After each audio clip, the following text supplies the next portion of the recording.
Oi, você, bom dia. Bom dia com muita alegria, bom dia na presença de Deus.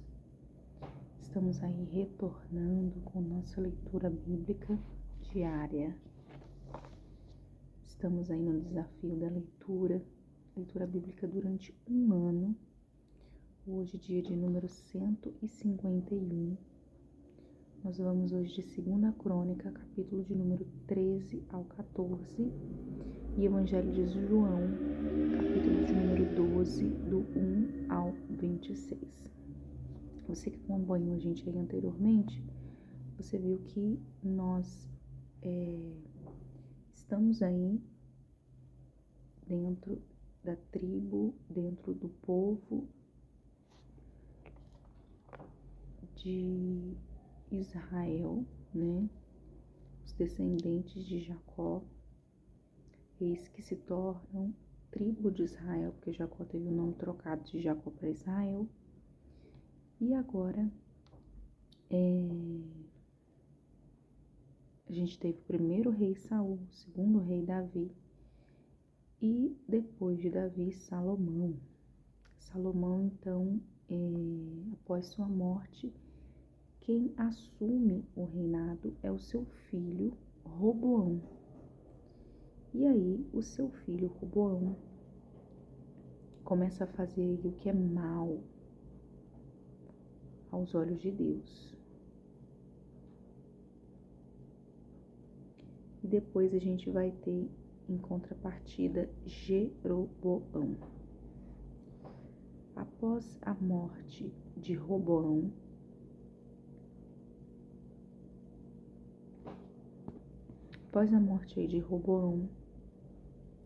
nós vamos ter o filho de Roboão, que é o rei Abias, que vai assumir o reinado. E Abias, diferentemente de seu pai, ele vai começar a fazer o que é correto aos olhos de Deus.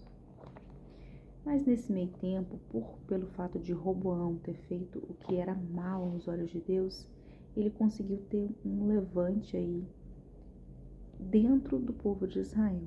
E Israel foi separada em tribo do sul, que é a tribo de Judá, e tribo do norte, que é a tribo de Israel. Com isso, nós temos aí uma disputa tanto política quanto um tanto religiosa, porque Roboão fez o que era mal, Abias vem para consertar o que seu pai tinha feito. E Jeroboão, ele acaba mantendo aí o que é mal aos olhos de Deus. Então, ele vai instituir a idolatria ali naquele reinado. Então, você vai ter esse conflito aí entre os dois reis. E aí, Abias vai trazer de volta, vai denunciar aí tudo que seu pai havia feito, além de bater de frente aí com o exército de Jeroboão. E você vai ver aí confiança em Deus, fé, uma coisa aí que vai seguir na história e vai trazer um papel muito importante na vida do crente, do cristão. Vamos ler então hoje o capítulo de número 13, para que você possa ter melhor entendimento. Antes disso, eu aqui, pastora Bianca, não me apresentei a você. Vamos orar para a gente dar início. Deus, nós queremos mais uma vez dar graças a Ti nesta manhã. Obrigado por tudo. Obrigado pela Tua palavra. E mais que isso, mais uma vez pedimos que o Senhor se revele a nós e fale através da Sua palavra. Obrigado por tudo, Deus. Nós te agradecemos. Em nome de Jesus. Amém. Amém. Caso você tenha esse barulho de fundo, estou lavando roupa. São 6h53, então, vida dona de casa adiantando o serviço doméstico. Então, bora lá. Capítulo de número 13, a palavra vai nos dizer assim: no 18º ano do reinado de Jeroboão, que é o rei da tribo do norte, a tribo de Israel, Abias começou a reinar. Então, Jeroboão já estava lá e Abias começa a reinar sobre Judá.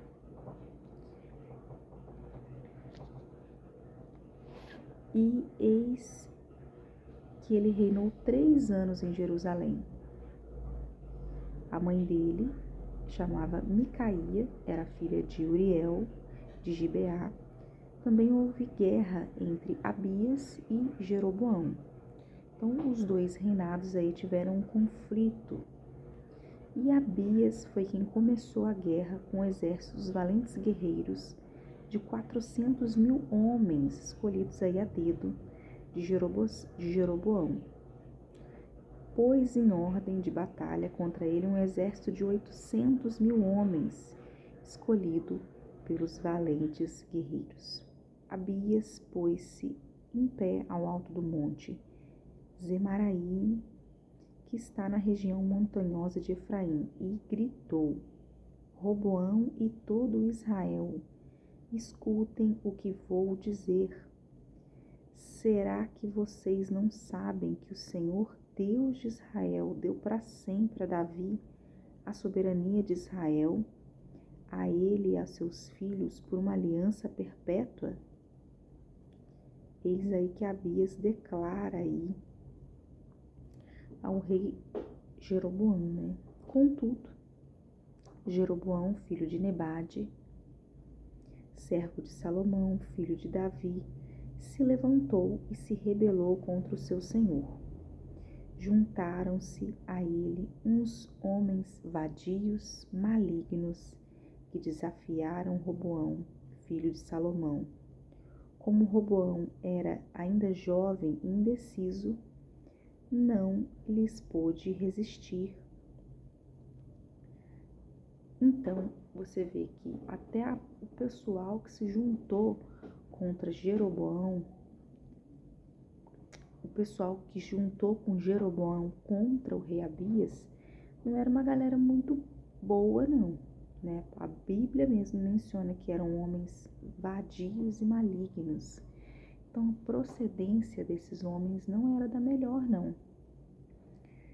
E como Roboão ainda era novo, né, nessa época, não teve muito o que fazer, que é o descendente direto de Salomão na época. Ele não pôde resistir e acabou passando aí o reinado para as mãos deles. O verso 8 diz assim: Agora vocês pensam que podem resistir ao reino do Senhor que está nas mãos dos filhos de Davi? Abias sabia que a descendência, Deus havia prometido a descendência da tribo de Judá.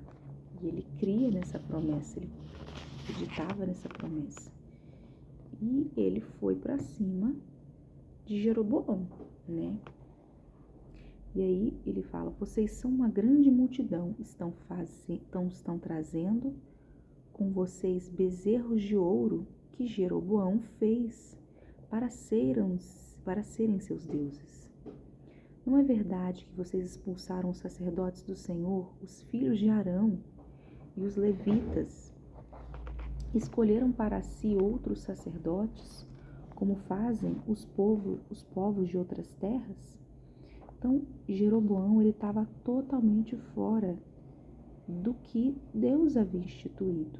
Ele tinha construído ídolos, assim como os povos das tribos vizinhas, né? E aí ele estava desagradando a Deus, além de ter aí construído ídolos, ele ainda expulsou os sacerdotes, os levitas, os descendentes de Arão. Então, ele estava bem perdido na vontade de Deus. Ele estava simplesmente fazendo o que ele queria e o que o povo queria. E isso que a guerra, então, estava instaurada. Então, Abias, ele reafirma a aliança dele com Deus, a aliança do povo de Judá, da tribo do sul, né? E ele diz assim: qualquer um que vem para consagrar-se com um novilho e 7 carneiros, logo se torna sacerdotes daquele que não são deuses. Qualquer um que estava fazendo sacrifício estava sendo instituído como sacerdote. E essa não era a regra, a gente sabe pelo que nós acompanhamos em Levítico e Deuteronômio. Você tinha que ser um descendente direto da tribo de Levi, além de cumprir todas as exigências, né, da palavra. E aí verso 10 vai dizer: quanto a nós, o Senhor é o nosso Deus, e nunca o abandonamos. Eis que o rei Abias afirmava isso. Temos sacerdotes que ministram ao Senhor, a saber, os filhos de Arão. Então nós estamos seguindo aí conforme Moisés deixou estabelecido para nós. Nós ainda seguimos o Deus de Israel. São os levitas na sua obra, os filhos de Arão. Cada dia de manhã e à tarde oferecem holocaustos e queimam incenso. Ainda fazemos as oferendas, ainda fazemos os sacrifícios, na verdade, conforme Deus estabeleceu para nós. Colocamos em ordem os pães da propiciação sobre a mesa puríssima, o candelabro de ouro e as suas lâmpadas para se acenderem cada tarde, porque nós guardamos o preceito do Senhor, nosso Deus, ao passo que vocês o abandonaram. Eis que Deus está conosco, à nossa frente, e também os seus sacerdotes, tocando com as trombetas, para darem o grito da guerra contra vocês, ó filhos de Israel. Então nós temos aqui os sacerdotes conosco. A luta, nós não estamos sozinhos, nós levamos Deus conosco também nas batalhas. Não lutem contra o Senhor, ó Deus, o Deus de seus pais, porque vocês não serão bem-sucedidos. Não queiram lutar contra Deus, porque vocês estão achando que vão vencer, mas vocês não vão vencer. Essas eram as palavras do rei Abias. E aí, Jeroboão, né, o servo de Roboão, que se rebelou contra Abias, porque havia assumido recentemente o reinado, era ainda novo. Pouca sabedoria, mas pouca idade, na verdade, né? Sabedoria ele tinha, ele estava seguindo os preceitos de Deus. E aí Jeroboão vai responder para ele. E vai partir para a frente do rei Abias. Olha só. Jeroboão ordenou aos que estavam de emboscada que fizessem uma volta e atacassem o exército de Abias. Ele armou aí uma emboscada, né, para o rei Abias, pela retaguarda. Alguém que ataca por trás é alguém que é idôneo. Atacar pelas costas não é. E a palavra diz assim: de maneira que o seu exército estava em frente aos homens de Judá, e a emboscada vinha por detrás deles. Quando os homens de Judá olharam, viram que a batalha estava por diante e por trás, eles estavam cercados. Então eles clamaram ao Senhor.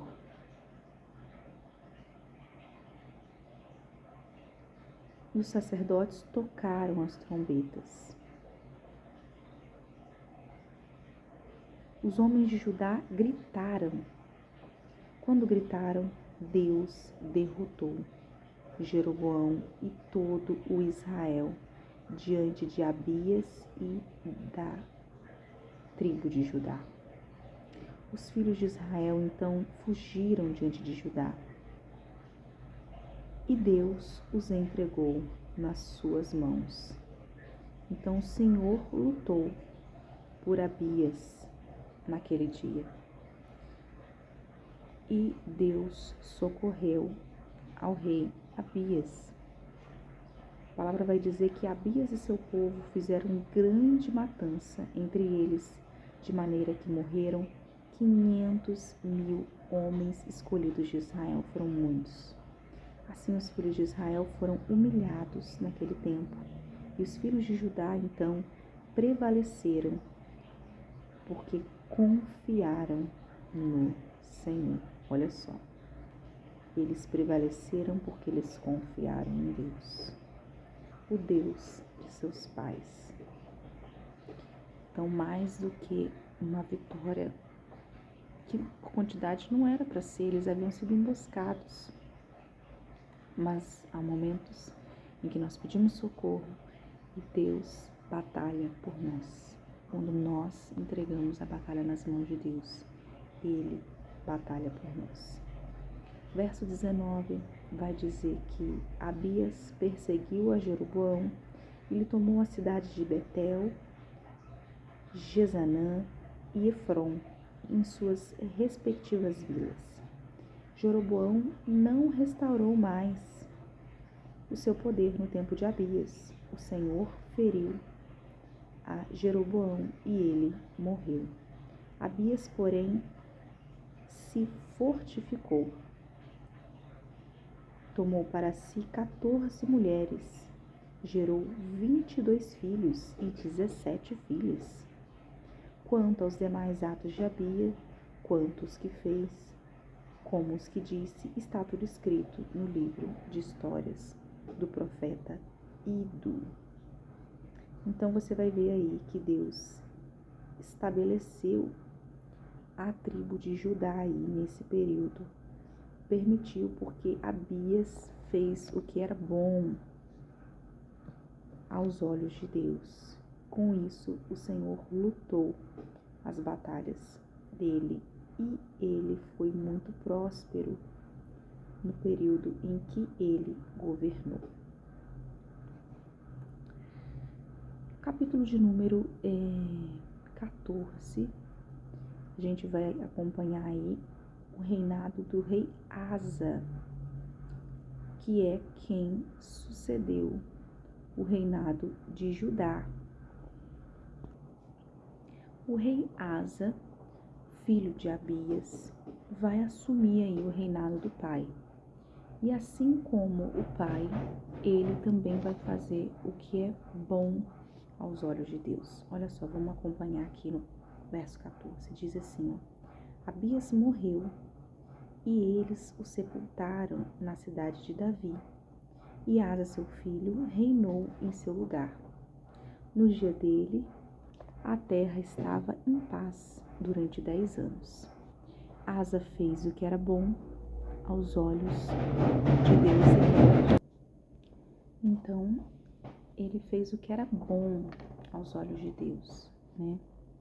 Por quê? Porque ele aboliu, verso 3, os altares dos deuses estranhos e o culto nos lugares altos. Quebrou as colunas, cortou os postes da deusa Zera, e ordenou ainda que Judá buscasse o Senhor, Deus de seus pais, e que observasse a lei e os mandamentos de Deus.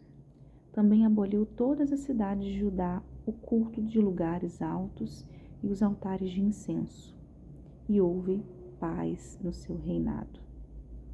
Asa construiu cidades fortificadas em Judá, pois havia paz na terra. Não houve guerra contra ele naqueles anos, porque o Senhor lhe tinha dado repouso. Ele disse a Judá: Vamos construir essa cidade, cercá-las de muralhas e torres fortes e ferrolhos, enquanto a terra ainda está em paz diante de nós, pois temos buscado o Senhor, nosso Deus. Nós o temos buscado e ele nos deu repouso em todos os lados. Então eles construíram e prosperaram. O rei Asa tinha um exército de 300.000 homens de Judá que traziam grandes escudos e lanças, e 380.000 homens de Benjamim, que traziam escudos e atiravam com arcos. Todos eram homens valentes. Então ele possuía, né, um grande exército aí de homens, né, total 300.000 homens. E ele destruiu aí a idolatria, né, em contrapartida a outros governantes ímpios. Ele aí faz algumas reformas, ele retira os altares dos ídolos, restaura o culto ao Deus vivo. Enfim, ele estava fazendo o que era correto a Deus. E aí Asa vai ter a sua primeira batalha aí contra Zerá, o etíope, né? A cidade etíope.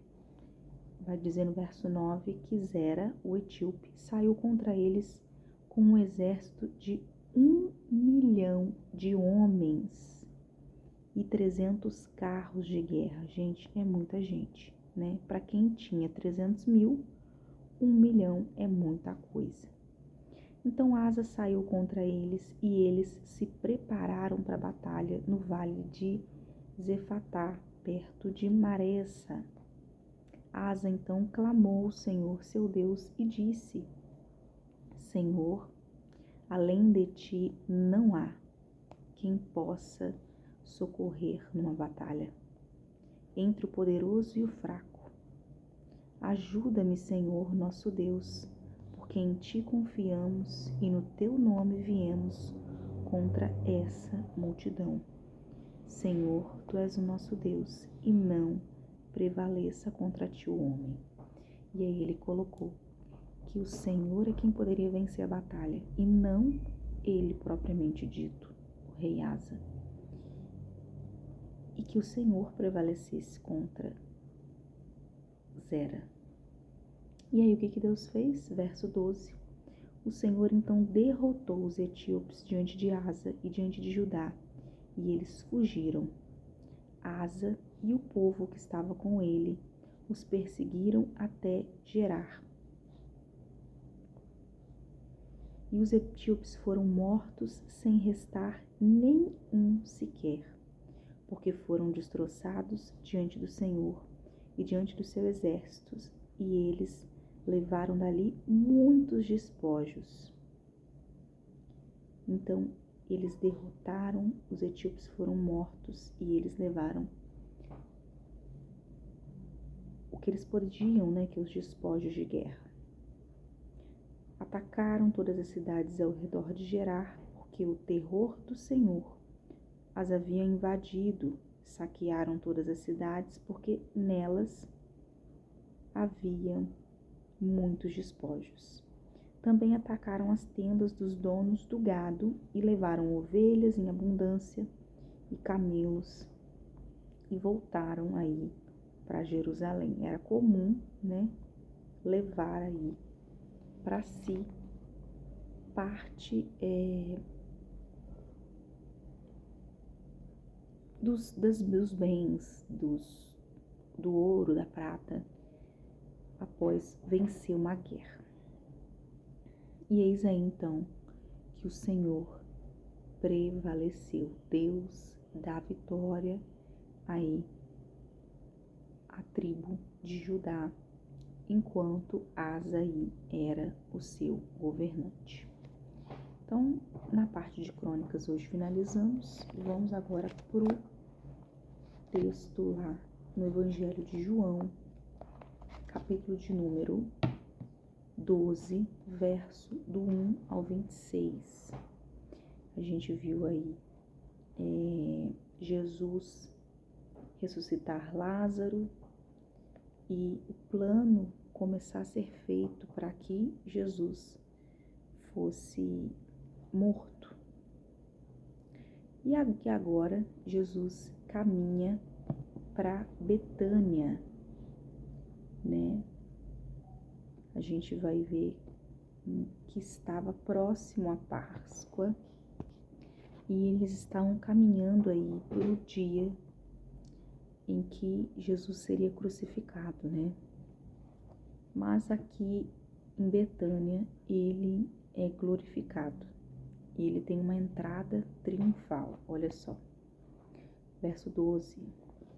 Vai dizer assim: 6 dias antes da Páscoa, Jesus foi para Betânia, aonde estava Lázaro, a quem ele havia ressuscitado dentre os mortos. Prepararam-lhe ali uma ceia. Marta servia e Lázaro era um dos que estavam à mesa com Jesus. Então eles tinham ressuscitado Lázaro e Lázaro foi fazer tudo que todo bom crente faz, que é comer. O crente faz outras coisas boas também, né? Mas depois de passar uns dias aí, 4 dias para ser mais exato, sem comer, eis que ele vai alimentar a carne. Então Maria, pegando um frasco de perfume de nardo puro, muito precioso, ungiu aí os pés do Senhor e o enxugou com seus cabelos. Essa passagem é muito conhecida, né? Toda a casa se encheu com perfume, né? Aquilo ali preencheu o lugar. Mas Judas Iscariotes, ele, um dos discípulos, aquele que estava para trair Jesus, ele vem e diz: por que este perfume não foi vendido por 300 denários? A gente podia ter pegado esse valor e feito algo, né? Feito uma boa ação, né? Só que, porém, ele não disse isso com uma boa intenção. O verso 6 vai dizer que ele disse isso não porque se preocupava com os pobres, mas porque ele era ladrão e ele pegava, ele tirava parte do valor que era colocado, ele tirava para si, ele usufruía desse dinheiro. Então Jesus vai repreender, ele vai dizer: deixa que ela guarde isso para o dia do meu sepultamento. Ela já estava ungindo Jesus naquele momento, porque os pobres serão sempre com vocês sempre vão ajudar os pobres, mas a mim vocês nem sempre terão, eu nem sempre poderei estar com vocês. Haverá um momento da minha partida e eu não estarei mais com vocês.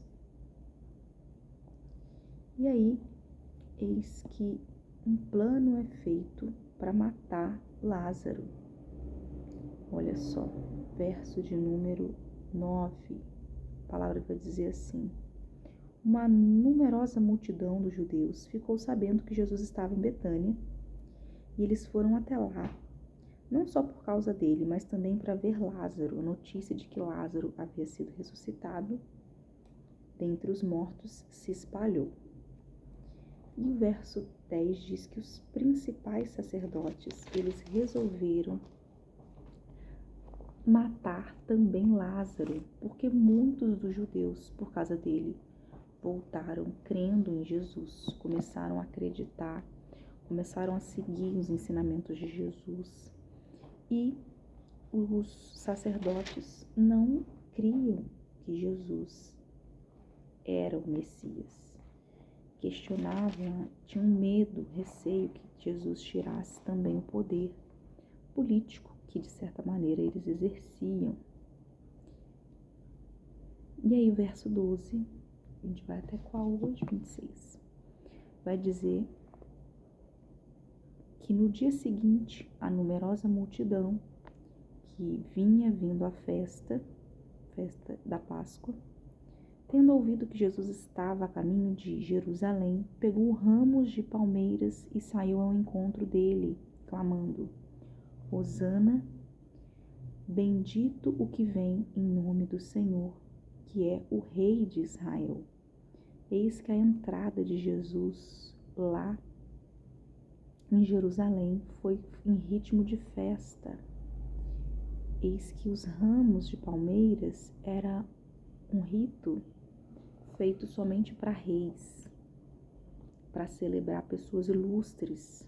E ele foi recebido assim em Jerusalém, com honras. E Jesus, tendo seguido um jumentinho, conseguido, montado, um jumentinho que os discípulos haviam conseguido, ele cumpre a profecia, que diz assim: não tema, filha de Sião, eis que o meu rei está vindo montado num filho de jumenta. Os profetas, no caso o profeta Sofonias, lá no verso 3, versículo de número 14, ele declara, que isso se cumpriria, que isso aconteceria. Sofonias, ele cumpre essa passagem. Ele vindo numa jumenta, mais que Sofonias cumprir a passagem, Jesus cumpre a profecia que Sofonias havia falado no Antigo Testamento, de que ele viria montado numa jumenta. E é isso que ele veio. A palavra vai continuar dizendo que seus discípulos, a princípio, não compreenderam isso. Mas quando Jesus foi glorificado, aí sim, então eles se lembraram de que essas coisas estavam escritas a respeito dele. E também de que tinham feito isso com ele.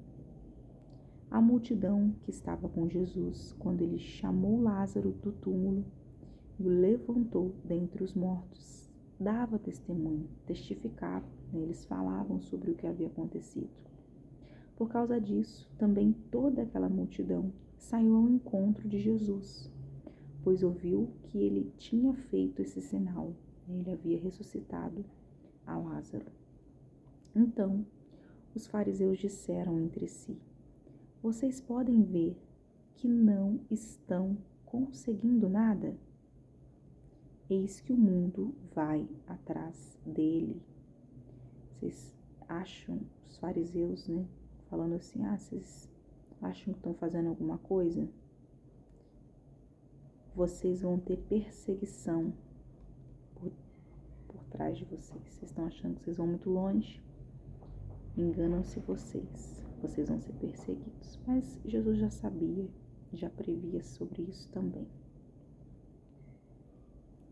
E aí, além dos judeus, vendo e crendo, a gente agora vai ter também alguns gregos acreditando em Jesus.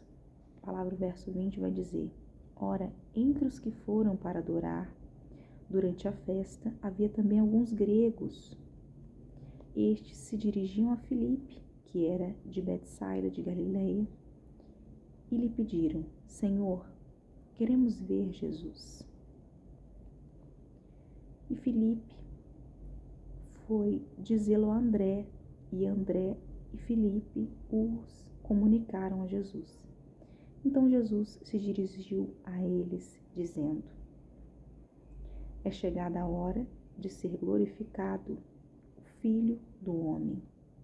Em verdade lhes digo, se o grão de trigo caindo na terra não morrer, fica ele só, mas se ele morrer, produz mais fruto. Quem ama a sua vida, perde-a, mas aquele que odeia a sua vida nesse mundo, irá preservá-la para a vida eterna. Se alguém me serve, diga-me, e onde eu estou, ali estará também meu servo. E se alguém me servir a meu pai, o meu pai o honrará. Então ele já diz que ele iria morrer, ele já prevê que ele morreria, que ele seria um mártir, que através da sua morte o nome de Deus seria glorificado e muitos mais creriam na palavra e no evangelho da salvação por conta da sua morte. Fala por parábolas, para Filipe e para André, mas ele já avisa aos dois de que era necessário que aquilo acontecesse, para que o nome de Deus fosse glorificado e todos aqueles que também servissem ao nome de Deus, todos também receberiam honra de Deus Pai. comunica isso aos discípulos. Eis que a palavra havia sido cumprida do Antigo Testamento, eis que a profecia do Messias era cumprida, e eis que diante deles estava o Salvador, que veio para cumprir os mandamentos, que veio para ser ovelha e veio para servir. E nós também, todos nós que servimos a Ele, também Deus se alegra das nossas vidas, assim como o Senhor Pai olha do alto e fala: eis ali o meu filho amado, de quem o compraz. Quando nós servimos a Deus, Ele também olha para nós e fala e se agrada daquilo a qual nós estamos fazendo. Amém? E é esse aí o dia de número 151. Finalizamos hoje. Não tenha vergonha do Evangelho, professe sua fé, professe o amor de Deus, fale para as pessoas, seja uma atalaia de Cristo. Amém? E é isso aí. Espero você até na próxima. Tchau, tchau.